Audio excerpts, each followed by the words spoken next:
네, 오늘은 농민 봉기에 대해서 알아보겠습니다. 지난 시간에 홍경래의 난을 배웠습니다. 홍경래의 난이 일어난 시기는 1811년이었어요. 홍경래가 약 10년 동안 봉기를 준비해서 난을 일으켰는데 결국은 관군의 토벌 작전으로 진압되었죠. 근데 홍경래의 난은 그 정부의 어떤 지역 차별 그리고 과도한 세금 이런 거 등등에 반발해서 일어났던 그런 난이었죠.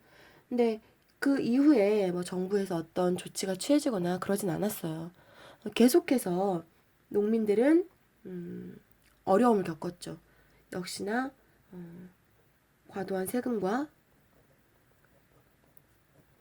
특히나 선생님이 지난 시간에 말했던 그 삼정 중에서 특히 힘들어했던 게 뭐냐면 환곡이었어요. 그 곡식 대여해주고 이자를 많이 받는 거 있죠. 환곡이 가장 농민들을 힘들게 했다고 합니다. 그리고 과도한 세금이 계속 있었고 관리들의 부정부패 여전히 심각했어요. 자, 이런 일들이 쭉 이어지고 나서 결국 농민들은 참지 못하고 봉기를 일으키게 됩니다.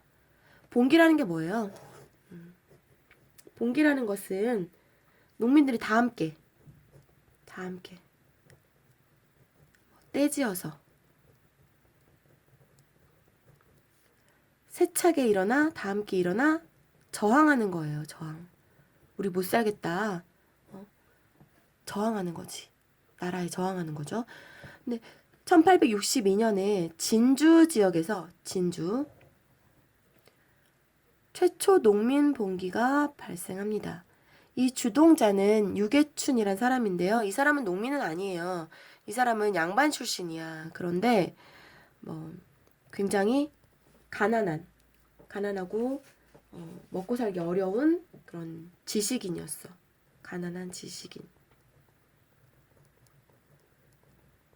그래서 농민들의 입장에서 사회를 바라본 거죠.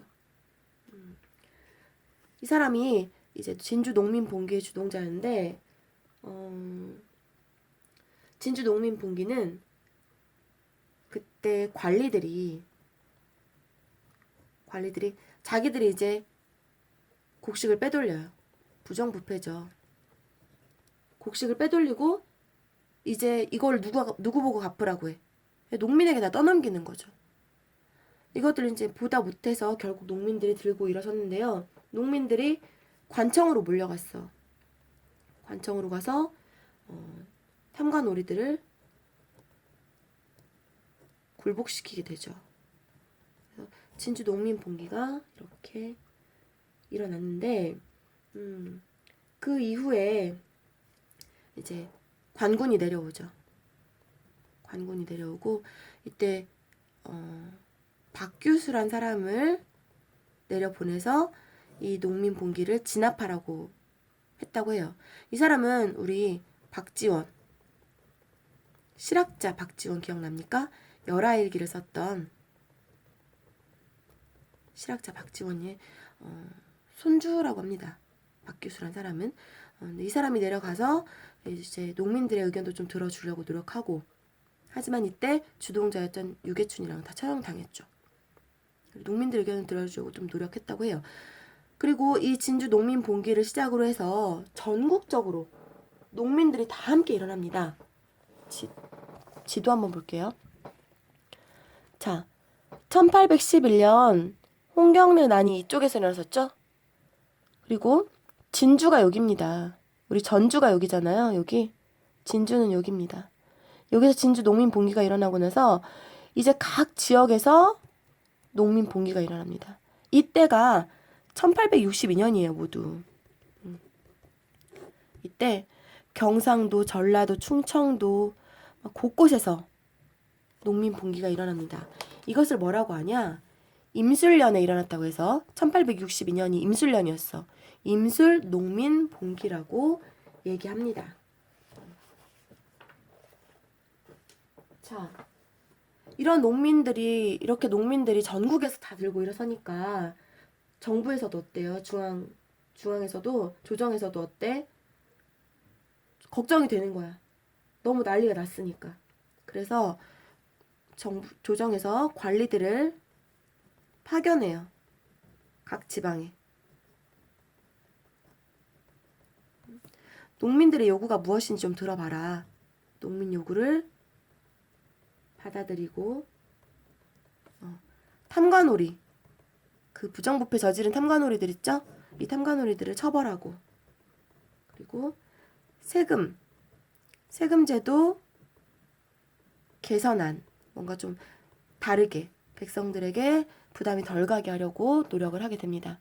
하지만 이게 잘 이루어지지는 않아요. 좀 노력은 좀 해보려고 했는데 결국은 좀 실패하고 맙니다.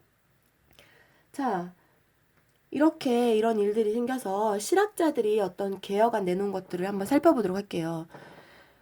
이제 실학자들은 어떤 개혁안을 내놓았냐?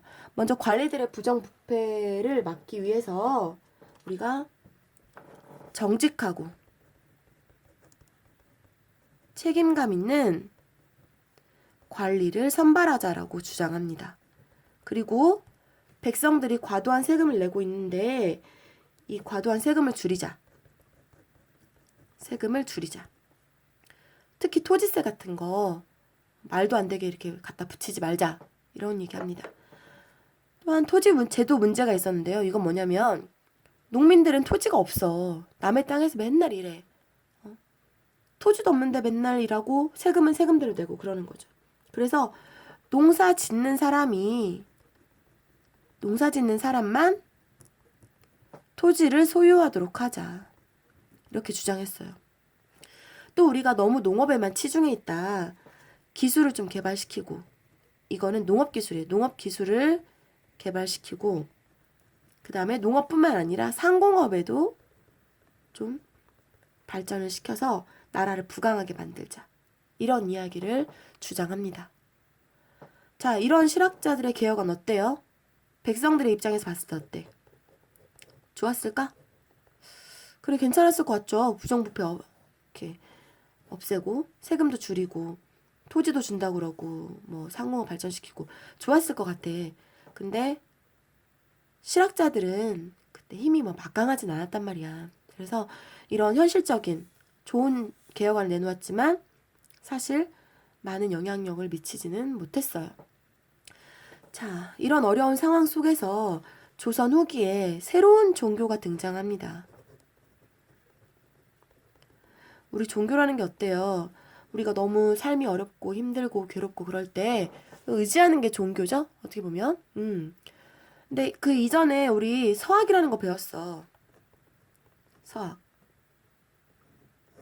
서학을 들여와가지고 나중에 천주교로 믿었다고 한 거 기억나죠? 그래서 박해받은 거 사람들 다 죽고 그랬죠.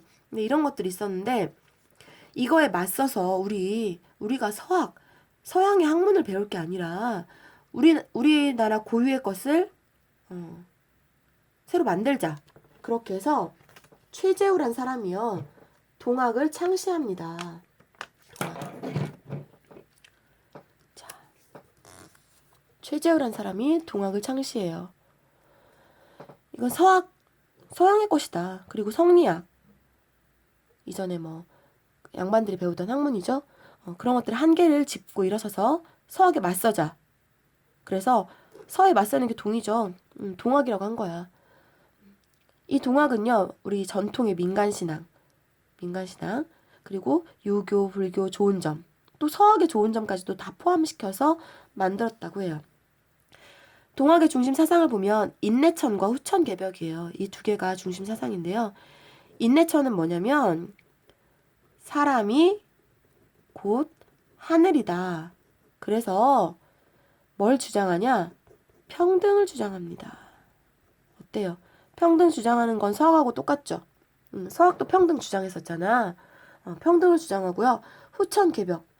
농민들이 삶이 너무 어려우니까 이 세상이 끝나고 나면 우리 새로운 세상이 올 것이다. 라고 기대하는 거죠. 새로운 세상.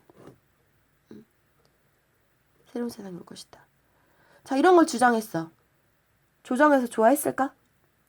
당연히 안 좋아하죠. 신분제도를 타파하는 거잖아.